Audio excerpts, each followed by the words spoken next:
is part 2 of the Netflix recommendations. If you haven't watched the first one, it will be right here. I believe it's right here. If not, then it's on the other side. But this is the movie portions, and if you guys do enjoy these Netflix recommendations, please give this video a thumbs up because it's fun for me, because I can watch movies and TV shows and then recommend them to you guys, so you guys have something to watch on Netflix if you cannot find anything. So let's get started.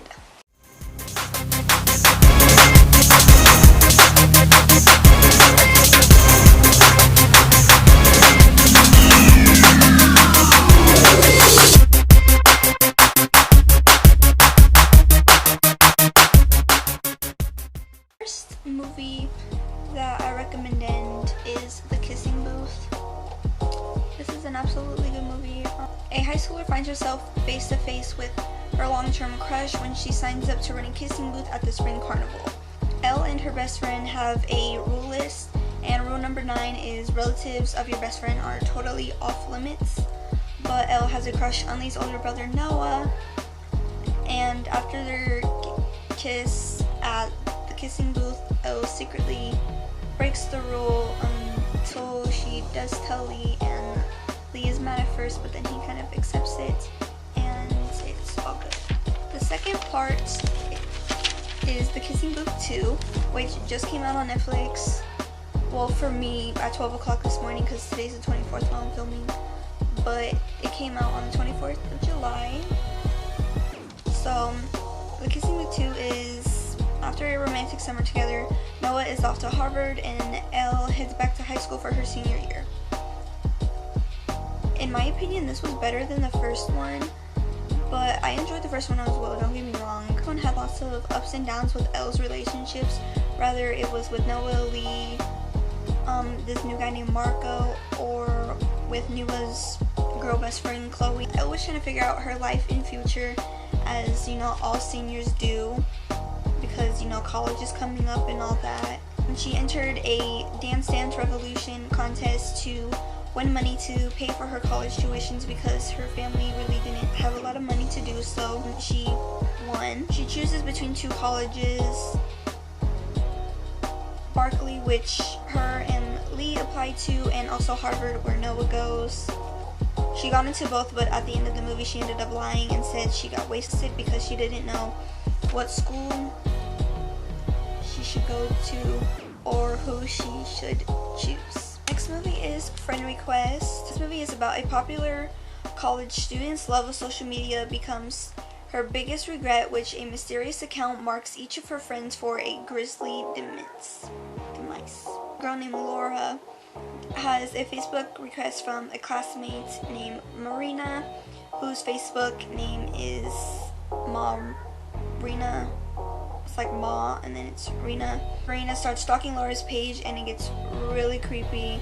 After a while, Laura notices red flags about Marina and she unfriends her. Marina finds out, and first there's this post and there's a mirror, and it starts taking control of Laura's friends, which they go and try to kill her. So the next movie is The Babysitter. So it's about this boy, his name is Cole. He stays up past his bedtime and discovers that his babysitter belongs to a satanic cult that will stop at nothing to keep him quiet. The babysitter and her friends that are in the cult, they try to hurt Cole, and Cole takes things into his own hands and goes against them all to save himself. It's a little kid show, but it's also such a great movie. It's Christopher Robin. This movie's about a working class family man. Christopher Robin encounters his childhood friend Winnie the Pooh, who helps him to discover the joy of life. This movie is so cute. I like how Disney made the characters like so realistic though.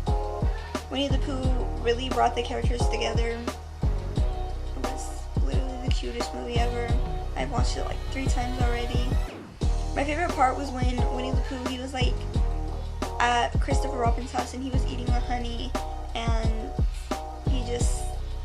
he like spills it on the floor, and he's walking to Christopher Robin and he ends up getting stuck in it, and he's just like, come help me. Or any of Eeyore's parts, I absolutely adore Eeyore. He's like a miniature me. The next show, this one also has 2 parts, and I think there's a 3rd one coming too as well, but the first one is to All the Boys I Loved Before. It's about a teenage girl's secret love letters that are exposed. Laura Jean doesn't know what to do after her old crushes come to her with a letter she wrote about them years ago. She comes to find out that it was her little sister who sent them all out, and the one that was sent to Peter was the one that ended up changing her whole life. The second part of this movie is To All the Boys, P.S. I Still Love You. So this one is, as her relationship with Peter continues to grow, Laura Jean reunites with another representative of one of the other old letters. Laura Jean and Peter are the cutest couple, and despite their ups and downs, they'll do anything for each other. Even when Laura Jean kind of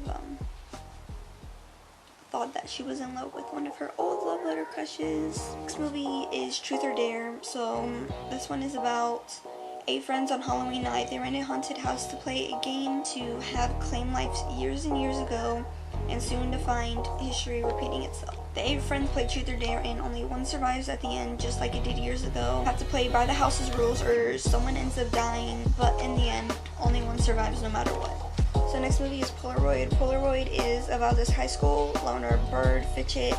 She finds a vintage Polaroid camera that holds dark and mysterious secrets. She soon realizes that those who get taken by it meet a tragic and ultimate death. On the group photo, there is a mysterious shadow in the background, and if it's in like the back of your head, like say that this was a shadow behind a Polaroid, it'd be coming after me. The shadow is behind you, it goes and it kills the people. This one is Before I Wake. So foster parents Mark and Jesse welcome 8-year-old Cody into their house. The boy tells Jesse that he's terrified to fall asleep, but the mom just assumes it's just a natural fear of young children. The couple become startled when their dead biological son starts appearing in the living room. To their surprise, Cody's dreams can magically become real, but so can his nightmares. So Mark and Jesse must now uncover the truth behind Cody's mysterious ability before his imagination harms everyone. It's a good movie as well. My favorite part is when Cody it's like Christmas time, and Cody ends up lighting up the Christmas tree with his dreams, and it just like looks like a whole Christmas miracle.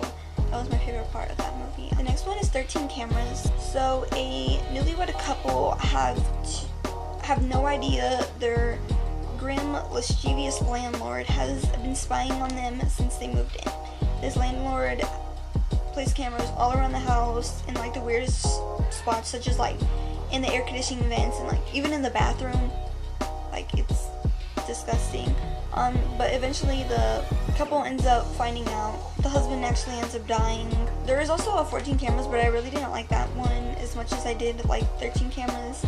But if you want to watch that, I think it's still on Netflix. The next movie is Dangerous Lies. A caregiver is drawn into a web of lies and murdered after a wealthy elderman dies and leaves a statistic to her. The elderman dies, the caregiver and her boyfriend find lots of money in the random treasure chest that's in the attic. Take a little bit of the money to use it to pay for bills and other things because they are broke. Then after a while, when they return the leftover money and come to find out that the whole house is theirs with everything in it, and people working with them are enemies, and it leads to a very, very bloody ending.